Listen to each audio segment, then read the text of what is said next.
경제를 알기 쉽게 풀어보는 경제본부 시간입니다. 오늘은 KBS 서영민 기자와 이야기 나눠보겠습니다. 어서 오십시오. 안녕하세요. 네, 정치 대담을 하고 나면 항상 이렇게 스튜디오가 후끈 날아오르는데 네. 그걸 냉철한 네. 경제 분석으로 좀 정리를 해주시면 좋을 것 같습니다. 알겠습니다. 자, 요즘 반도체 관련해서 취재 중이라는 말씀 지난주에도 네. 반도체 설명을 역사적으로 해주시는데 너무 귀에 쏙 들어서 일본 기업들이 왜 이렇게 반도체에서 주춤했을까 완전히 이해가 됐는데 네. 자, 지난번 얘기 조금 간략해 주시고 이게 네. 지난 줄거리를 이야기를 해줘야 네. 오늘 방영되는 맞습니다. 드라마를 이해할 수가 있더라고요. 네. 한국 반도체 이야기를 해드린답시고 시작을 일본 반도체 굴기에서 70년대로 시작을 했었고요. 당시에 메모리 반도체와 CPU, 로직 반도체를 아파트와 플랜트에 비유해서 아파트는 똑같은 걸 계속 짓는 거니까 더 하기 쉽다. 그래서 일본도 미국이 잘하던 것 중에 이 아파트에 해당하는 메모리를 시작했다. 근데 메모리에서 너무 잘하니까 미국이 누르려고 했다. 플라자 합의 같은 것 아니면 미일 반도체 협정 같은 것으로 일본 반도체가 쪼그라들었다. 근데 이 사이에 한국의 반도체 삼성이 솟아오르면서 이 자리를 차지하게 된다. 그 얘기를 오늘 해드린다라고 했습니다. 네, 정말 이게 정치도 그렇지만 경제는 무엇보다도 타이밍이 아닌가 이런 생각이 드는데 오늘은 반도체 중에 어떤 이야기로 시작하실 건지요? 일단 삼성이 잘한 것 무엇을 잘했느냐 쭉 한번 얘기를 해보죠. 사실은 운이 굉장히 많이 따르는데 하늘도 스스로 돕는 자를 돕습니다. 잘하지 않으면 돕지 않습니다. 좀 흥미롭게 얘기를 해보자면 많은 분들이 이 법칙이라는 걸 아실 겁니다. 무어의 법칙. 무어라는 사람의 뭐라는 법칙. 거예요? 사람입니까? 네. 고든 무어, 인텔 CEO까지 했던 전설적인 반도체 업계 인물인데 이분이 한 말이 18개월 아니면 24개월마다 반도체 마이크로칩의 용량이 2배가 된다. 들어보신 적 있으신 것 같죠? 한때 제가 기억나는 건 삼성의 CEO였나요? 황해 법칙. 황창규 사장의 법칙. 네네, 그건 기억납니다. 비슷한 겁니다. 비슷한 건데 조금 다른 건데 여튼 마이크로칩이 일정 기간 만에 2배가 된다. 그러니까 더 작아지면서 더 집적이 되면서 더 싸지기 때문에 앞으로 계속해서 이런 속도로 발전할 것이다라는 건데 법칙이라고 돼 있지만 사실은 이게 물리 법칙 같은 건 아니고 선언 같은 겁니다. 그리고 만약에 이 선언대로 해내지 못하면 그 기업은 망할 수도 있다라는 예언집이기도 합니다. 실제로 모범 사례가 바로 이 법칙을 만든 분 고든 무어가 CEO로 있었던 인텔입니다. 인텔 하면 인텔 인사이드 생각나시는지 모르겠습니다. 광고 기억납니다. 컴퓨터 CPU 만드는 회사인데 거의 독보적인 회사였습니다. 그래서 계산하는 두뇌 이거를 한 30년 이상 40년 이상 패권을 장악하고 전 세계에서 가장 알짜배기 반도체 제조를 다 했습니다. 그런데 무어의 법칙이라는 것이 영원히 계속될 줄 알았는데 어느 순간 잘 안 되는 겁니다. 왜냐하면 더 작게 만들면서 더 밀도 있게 반도체를 집적하면서 싸지는 건데 더 작게 만들기가 너무 힘들어지는 겁니다. 이제는 뭐 올라올 만큼 웬만큼 올라온 거네요. 그렇습니다. 지금 이제 선을 그리는 게 얼마나 가는 선을 그려야 하냐면 머리카락의 100만 분의 1 수준의 가늘기 머리카락에. 그러니까 머리카락의 몇백 분의 1, 몇만 분의 1, 몇십만 분의 1 이런 수준으로 가는 선을 그려야 하다 보니까 물리법칙의 한계에 부딪히는 겁니다. 그러다 보니까 업데이트가 잘 안 되고 그러다가 어느 순간 다른 회사들은 내가 알아서 다 설계를 해볼래. 인텔 절로 가. 하면서 인텔이 굉장히 찬밥이 되어 있는 상태. 지금 인텔은 전혀 핫하지 않고 핫한 기업이라고 하면 애플, 퀄콤, 엔비디아, TSMC 이런 쪽이죠. 네. TSMC 대만의 비메모리 반도체 세계 1위 엔비디아 젠슨황인가요? 자, 방금 전에 이제 무어의 법칙 뭐라고 제가 설명드리지 못해서 무언해졌는데 자, 한국 사람 하면은 아까 제가 말씀드렸던 황해 법칙입니다. 역시.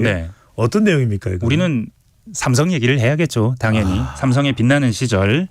둘이 좀 다릅니다만 그 근본 개념은 비슷합니다. 황해 법칙이라는 건 황창규 사장이 어느 프레젠테이션을 하면서 메모리의 용량이 매년 2배가 될 겁니다라고 2000년대 초반에 얘기를 합니다. 근데 이 메모리라는 것 다르긴 하지만 무어의 법칙과 같은 것이 요 법칙대로 제품을 계속 만들어낼 수만 있다면 계속해서 시장을 선도할 수 있다라는 선언 같은 것이기도 한데 삼성은 그걸 했습니다. 아직까지 메모리 시장에서 주도권을 놓지 않고 있죠. 사실은 일본한테 삼성이 패권을 가져올 때 삼성도 결국은 다른 나라한테 뺏길 거야라고 했는데 아직 안 뺏겼고 지금 전문가들이 얘기하기에 메모리 패권을 삼성이나 하이닉스가 뺏길까? 에이, 그런 일 당분간은 일어나지 않을 것 같아라고 전 세계에서 말하고 있거든요. 왜 이렇게 됐느냐? 일단 뭐 운도 좋았습니다만 그러니까요. 네. 중국이 쫓아올 법한데 네. 여전히 삼성과 SK 하이닉스가 앞서 있거든요. 네. 운뿐만 아니라 아까 말씀하신 그 네. 실력 이게 더 중요한 것이 되겠네요. 일단은 D램에서 시작을 했습니다. 메모리도 여러 종류가 있어요. D램도 있고 S램도 있고 뭐 낸드, 플래시 뭐 이쪽도 있는데 근데 뭐 지금 일단 제일 처음 시작한 건 D램이고 이게 아파트 같다는 겁니다. 아파트 같이 똑같은 구조로 계속 쌓으면 된다. 이거 처음에 설계도를 미국의 마이크론한테서 사왔습니다. 사와가지고 설계도대로 만들어보고 또 다른 회사가 만든 메모리를 분해해서 리버스 엔지니어링이라고 하죠. 그렇게 해서 만든 겁니다. 재조립을 해보면서. 네. 전혀 모르는 상태에서 시작해서 성공을 한 겁니다. 사실 이렇게 할 수 있었던 것 운이 좋았기 때문이기도 한데 일단은 미국이 기술을 줬습니다.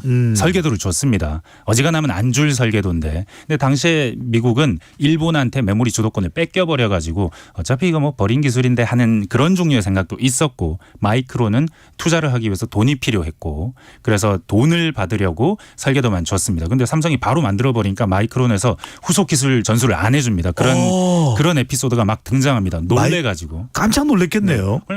그냥 뭐 돈 좀 벌려고 줬는데 진짜 만들어버리니까. 그랬는데 또 하나 이 시대에 메모리 칩이 폭발적인 수요 팽창을 맞게 됩니다. 퍼스널 컴퓨터의 시대가 등장하거든요. 그전에 컴퓨터는 전문가들의 것이었는데 이제는 개인들이 다 쓰는 거죠. 수요가 얼마나 폭증하겠습니까? 그러면서 수요가 폭증하는 걸 삼성이 정말 많이 정말 싸게 정말 빠르게 만들어내면서 이 시장을 다 가져오게 되는 겁니다. 그런데 네. D램만 잘한 게 아니고 나중에는 낸드라고 하는 예전에 아이팟이라는 애플의 첫 뮤직 플레이어 그거를 정말 가볍게 만든 게 아이팟 나노라는 제품이 나오는데 기억납니다. 거기에 하드디스크 저장 장치가 플래시 메모리로 바뀝니다. 그래서 정말 가벼워져. 100g도 안 하는 MP3 플레이어가 나오죠. 그게 시작이었고 그때 사실 이 플래시 메모리 기술도 도시바 건데 삼성이 더 빨리 더 많이 더 싸게 만들면서 이 시장도 삼성이 가져오게 됩니다. 마치 삼성의 기적처럼 들리는데 네. 삼성이 또 뭐 반도체만 잘한 것도 아닙니다. 네, 맞습니다. 휴대폰까지도 지금은 이제 LG가 시장에서 철수했지만 삼성은 여전히 건재해요. 맞습니다. 이게 사실은 어찌 보면 굉장히 운이 좋은 걸 수도 있어요. 내가 잘하는 게 시장에 계속 선도 흐름이 되는 건데 바꿔 말하면 운이 계속해서 반복되면 그게 실력입니다. 준비하고 있었던 거죠. 황창규 사장은 실제로 그런 얘기를 많이 합니다. 일단은 아까 말씀드렸듯 세계 PC 시장이 생깁니다. 그 전문가 시장에서 개인용 PC 퍼스널 컴퓨터 시대가 되고 그게 다시 모바일 기기의 시대가 됩니다. 처음엔 노트북이나 아니면 MP3 플레이어 이런 거였죠. 그때도 삼성이 애플에 팔면서 엄청 돈을 많이 버는데 아이폰이 나오면서 그 모든 종류의 그 IT 업계의 패러다임이 변화하는데 이때 가장 큰 기업 그 수혜를 받은 것이 삼성입니다. 애플이 만들긴 했지만 이 아이폰에 들어가는 게 전부 삼성 겁니다. 그렇네요. 네. 겉은 애플일지언정 네. 속은 삼성이네요. 그러니까 안에는 심지어 지금 우리 메모리나 디스플레이 같은 것을 지금도 여전히 납품은 하고 있지만 그때는 심장이라고 할 수 있는 CPU에 해당하는 AP, 어플리케이션 프로세서 이것도 삼성 거였습니다.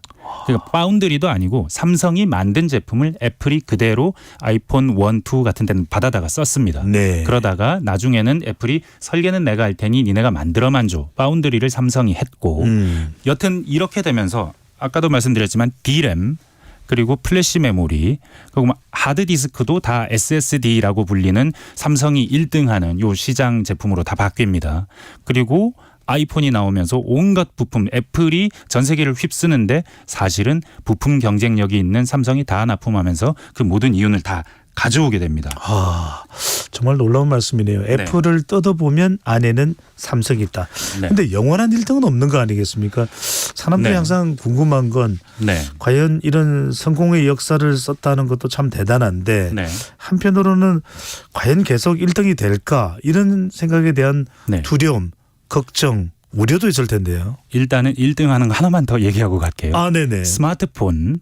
이게 애플에 만드는 부품으로만도 들어가지만 갤럭시 S 시리즈, 갤럭시 시리즈 이게 전 세계에서 가장 많이 팔리는 스마트폰입니다. 지금도 여전히. 그러니까 삼성이 막강한 부품 경쟁력이 있으니 그 왜 못 만들겠습니까? 직접 완성품도 만든 거죠.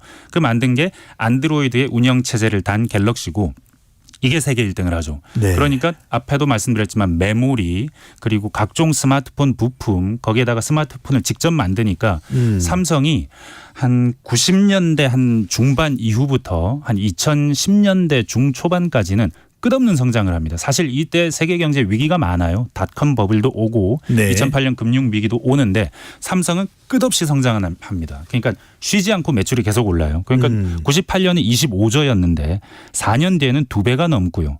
그리고 그 2년 뒤 그러니까 총 6년 뒤에는 3배가 넘어버립니다. 네. 그러니까 6년 만에 3배 넘게 크는 겁니다. 매출이. 이런 기업이 잘 없습니다. 그게 끝이 아니고 그 뒤로 다시 또 한 7년 동안 또 2배가 되고 그 뒤에 또 3배가 됩니다. 그러니까 98년부터 시작했죠. 98년부터 2013년까지 거의 9배 성장합니다. 매출이. 그러니까 삼성이 아니라 뭐 5성, 7성, 9성이네요. 구성이 됐다고 봐야겠죠. 네. 그런데 무오의 법칙의 언어로 표현하면 무오의 법칙은 이대로 하는 반도체 제조 기업이 있으면 반드시 성공한다라는 그 예언집이라고 했는데 처음에는 인텔이 그걸 제일 잘했고 인텔이 흔들흔들 할 때에도 삼성은 계속해서 그 길을 계속 갑니다.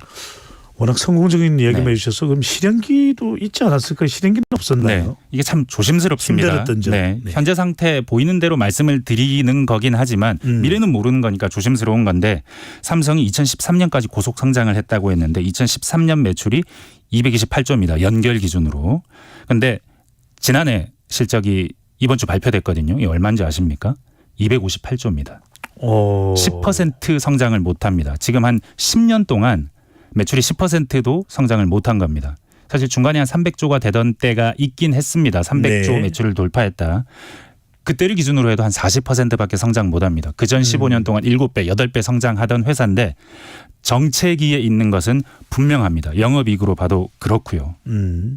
시장의 정책이라서 그렇다고 볼 수도 있지만 다음에 소개해드릴 삼성의 위기 아니면 도전 네. 같은 것을 상징하는 존재 TSMC와 함께 비교해 보면 꼭 시장 탓만은 아니다. 대만의 경쟁자죠. 네, 그런 얘기할 수 있을 네. 겁니다. 지금 대본에 보면 2주 후에 이야기를 해준다는데 뭐 다음 주 못 오시는 이유가 있나요? 다음 주에 못 올 이유는 아니고요. 김준범 기자가 이 자리를 또 저랑 번갈아 가면서 하니까. 네. 다음 주에 듣고 싶은데. 네. 두 분을 다 모시고 싶기도 하고. 네. 자, 귀에 너무 쏙쏙 들어가지고 시간 가는 줄 모르겠습니다. 많은 분들이 게시판에 서영민 짱 너무 재밌다 이런 반응을 또 보여주셔서 저까지 뿌듯합니다. 지금까지 KBS 서영민 기자와 경제본부 함께했습니다. 잘 들었습니다. 감사합니다.